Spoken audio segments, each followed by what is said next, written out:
Imagine building your dream life, piece by perfect piece. Then, a ghost from your past emerges, not to haunt, but to systematically tear it all down. What if the person you once trusted most was secretly plotting your downfall, long after you said goodbye? Breakups are never easy. They leave scars, memories, and lessons. But for me, my breakup wasn't the end of the story. It was the beginning of a nightmare I never saw coming. While I was busy building a new life, someone from my past was secretly planning to tear it all down, piece by piece. When I finally walked away from my past relationship, I made myself a promise to rebuild. I didn't want to carry the pain, the arguments, or the constant second-guessing anymore. I wanted freedom. So, I moved to a new city. A place where the streets felt unfamiliar but full of possibility. Every building, every cafe, every face I passed on the sidewalk reminded me that I had a chance to start over. No history, no baggage. Just me and the life I was determined to create. I started a new job that challenged me in ways I'd always hoped for. Walking into that office every morning felt like a small victory. I wasn't just earning a paycheck. I was building a future I could be proud of. At home, I found a quiet apartment that instantly felt like mine. I decorated it with little things that made me happy. Books I'd been meaning to read, plants that brought life to the space, photos of the people who stood by me. For the first time in years, my environment reflected who I really was, not who I had to be for someone else. And slowly, I began making new friends. People who saw me for who I am now, not who I used to be.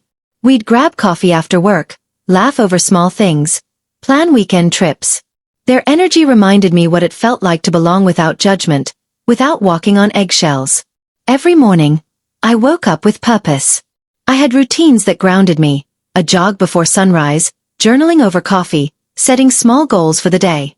Each step forward, no matter how small, felt like proof that I was healing, moving on, creating a version of life that once seemed impossible.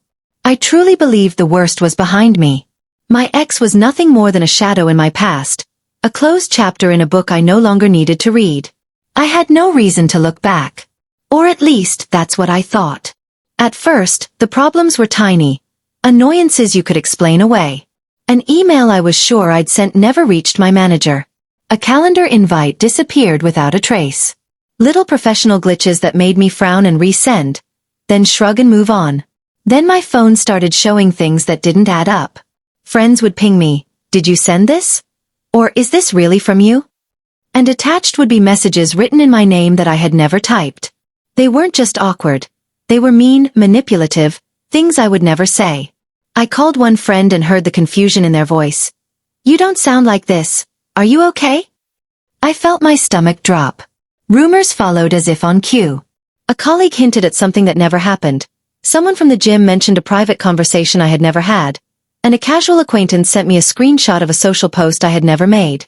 Every time I pieced one tiny incident together, another appeared in its place, like a stain spreading over clean fabric. I started investigating like a detective even before I admitted to myself I was worried. I checked my sent mail, my account activity, login histories. I reset passwords, enabled two-factor authentication, and still the problems came.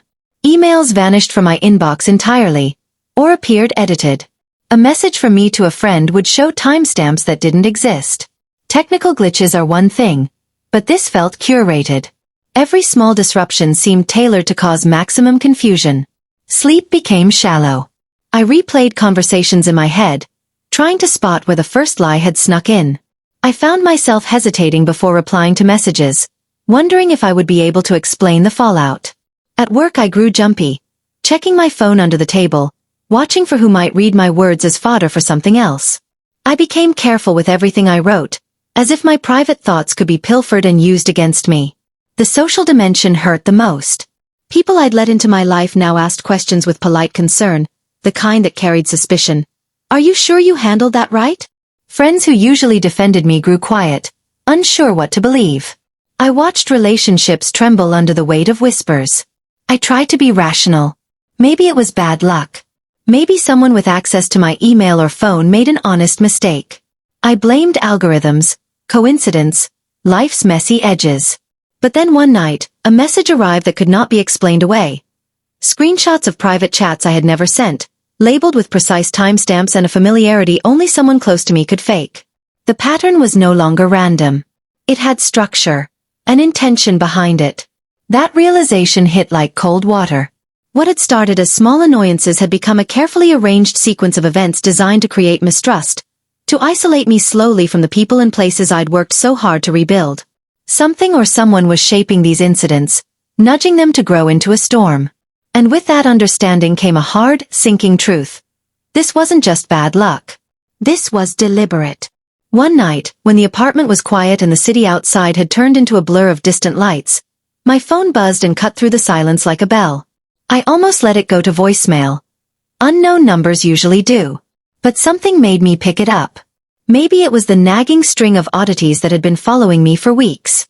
Maybe it was the same instinct that had told me before when things were wrong. The message wasn't long. It didn't need to be. It read like cold steel. You really think you can start over? I won't let you move on. I'll make sure of it. For a moment I just stared. The glow from the screen painted my face blue. My pulse, which had been steady, rattled in my ears. Those words were simple, but they carried a weight, a tone I recognized. It wasn't generic. It was personal. It felt rehearsed, precise, chosen to wound. Memories flooded in, not the tender ones, but the sharp-cornered ones. The late-night arguments where promises were made, the small ways they knew how to unsettle me, the offhand comments that later felt like tests.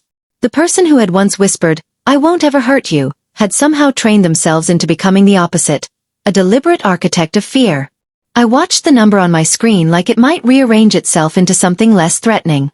No name. No picture. Just digits. I didn't call back. I hesitated because I knew how these encounters could go. Bait, provocation, more control.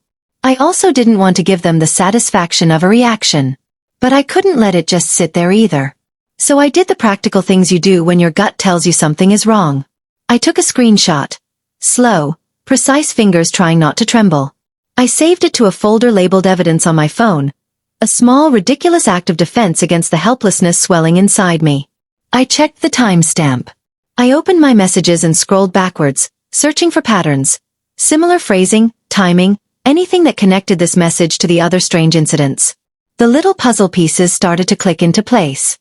Flashbacks arrived in fragments. A voicemail I dismissed, a supposedly accidental meeting with someone who knew too much, a screenshot a friend had sent that didn't match the tone I would ever use. Those moments, dismissed as coincidences, suddenly felt like deliberate touches on a canvas meant to paint me in a different light. Anger rose. Hot and immediate. Not just at the audacity of being threatened, but at the betrayal of intimacy. This wasn't an ex who was hurting. This was an ex who was weaponizing our shared history. The knowledge they once had about my routines, my weak moments, my people, was being used like a map to find the most damaging routes. At the same time, fear tightened its grip. It wasn't the theatrical, adrenaline-fueled fear of movies. It was the slower, more corrosive kind that makes you question every knock on the door and every late-night call. I replayed the nights I told myself I was over it, and realized I had been building on sand. But in that tight, anxious space, a different feeling surfaced, a shape of resolve. I felt the quiet, stubborn clarity of someone who refuses to be erased. If this was a game of manipulation, I would turn it into a game of proof. I started listing everything in my head. Timestamps, missing emails, weird messages, people who'd mentioned rumors. I would make a timeline. I would gather what I could. And when the time came, I would show the truth under the light, not let it fester in shadow. In the small light of my phone, I locked the screen and set the device face down. The message sat in my mind like a bruise, painful, visible, slow to fade. I knew then with a cold, hard certainty, this was not random. Someone who had known me best was now intentionally trying to unravel what I'd rebuilt. And they would have to go through me to do it. As the weeks passed, the scattered incidents stopped feeling like random noise and started to look like a pattern. A pattern with fingerprints. I didn't want to believe it at first. The idea that someone who once loved me could methodically try to dismantle my life felt almost too monstrous. But the evidence was stubborn. I began by mapping everything. Every strange message, every missing email, every awkward conversation that followed. I placed them on a timeline. Then I started to follow the digital thread. Login alerts showed attempts from unfamiliar locations. A few of my friends forwarded screenshots of messages supposedly from me. Messages containing phrases I'd never use. I compared timestamps. Some corresponded with times I'd been at work or asleep, impossible for me to have sent. A pattern emerged. Several fake accounts had been created using slight variations of my name and voice, enough to look convincing in a hurried glance. Those accounts messaged colleagues, posted edited screenshots, and seeded conversations in group chats. One fake profile even reached out to a former friend with fabricated confessions, crafted to stir jealousy and doubt. It was the kind of social engineering that relies on small, believable lies to cause big fractures. I also found signs of direct tampering. My social media login history showed password reset attempts from locations I'd never been. Someone had tried to impersonate me to the platforms themselves, the kind of move that requires knowledge about my past. The names of my childhood pets, the street I grew up on, details I'd only shared in private. That realization stung. This wasn't a stranger. This was someone who knew the scaffolding of my life. I didn't work alone. I reached out to friends whose messages had been altered and asked them to forward everything, unedited. I compiled screenshots, email headers, and metadata. A tech-savvy friend helped me pull IP logs from a couple of suspicious emails. The numbers weren't poetic evidence on their own, but they pointed to a handful of locations and devices that could be traced. Each little piece tightened the noose. Confrontations followed, not impulsive screams, but careful, quiet conversations. One friend admitted they had initially assumed the messages were real and felt ashamed. Another shared a DM that read like bait, written in a tone only someone close to me would know how to mimic. The betrayal multiplied with every new confession. People I trusted had been manipulated into doubt or used as unknowing carriers of lies. More alarming were the deliberate public moves. A doctored screenshot of a private conversation appeared in a neighborhood group chat. An edited voice note was circulated that misrepresented a conversation I'd had in confidence. These weren't crude pranks. They were targeted strikes designed to undermine my credibility in the circles that mattered most to me. When I finally sat back and took the whole picture in, the emotional impact was like a physical force. This was not impulse. It was a campaign. It was calculated, timing, audience, and medium chosen to inflict maximum social damage. Someone I'd trusted had drawn up a strategy not to win me back, but to erase the life I was building. That realization changed everything.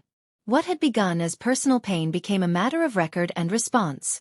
I started documenting everything carefully, filing reports with platforms, and preparing to take the next steps legally if necessary. The shock of betrayal was still there, but it was now joined by a sober clarity. This was a war I did not choose, but it was one I would meet with proof, patience, and deliberate action. And in exposing the plan, I refused to let the lies be the final story. I couldn't just sit back and watch my life unravel. Each rumor, each fake message, each manipulated screenshot. They weren't only hurting me, they were poisoning my friendships, my career, my peace of mind. And I realized something important. If I didn't fight back now, it wouldn't stop. It would only grow darker, more destructive. So I became my own investigator. Every suspicious message, every hacked attempt, every conversation tinged with doubt, I archived it. I filled folders with screenshots, carefully labeled with times and dates. I saved emails, tracing their headers back to suspicious IP addresses. I logged every phone call, every moment someone asked me about something I had never said. At first, it felt obsessive, like I was drowning in details. But soon, those fragments lined up into a clear, undeniable pattern. The same writing style, the same choice of words, the same emotional triggers that only one person knew how to use against me. My ex wasn't just behind this, they were practically leaving their signature on it. Armed with proof, I decided it was time. No more second-guessing, no more giving them the benefit of the doubt. I reached out directly. The confrontation wasn't loud. It wasn't theatrical. It was cold, steady, deliberate. When I called them, my voice didn't shake the way I feared it would. I laid the evidence out piece by piece. The screenshots, the fake accounts, the logs, the messages. Silence followed at first, thick and heavy. Then came denial. Short, sharp, desperate. That wasn't me. You're imagining things. Someone's framing me. But denial crumbled quickly under the weight of proof. The hesitation in their voice gave them away. The crack in their confidence widened the longer I spoke. And then the mask slipped. Their tone changed, their words sharper, angrier. They spat accusations. You think you can just walk away and be happy? You think you can build a new life without me watching? That was the moment of truth. They hadn't been seeking reconciliation or closure. They wanted control.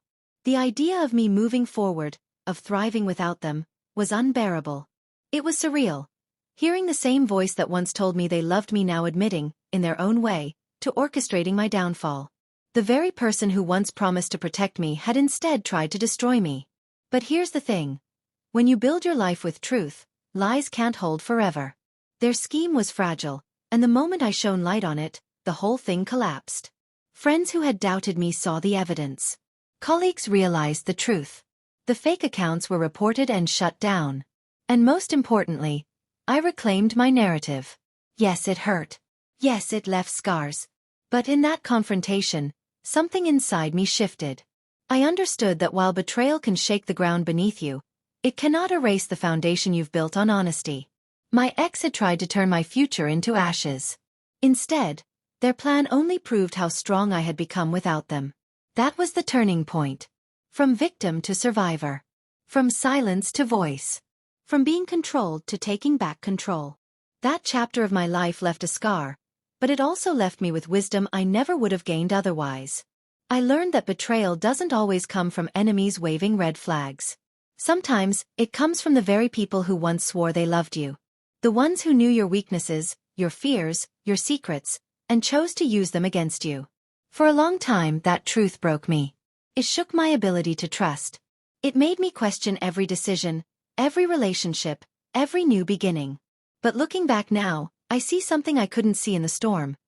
Their sabotage didn't end my journey, it reshaped it. They tried to tear down my peace, but instead they forced me to build stronger walls around it. They tried to shatter my confidence, but instead they taught me to believe in myself more fiercely than ever before. They tried to poison my future, but instead they revealed how resilient I truly am. Because here's the truth. Sabotage only works if you let it. Lies only live if you feed them. And betrayal only wins if you allow it to break your spirit. I didn't. Today I stand stronger. Not perfect, not untouched, but stronger. I've built a life that reflects me, not the shadow of who someone else wanted me to be.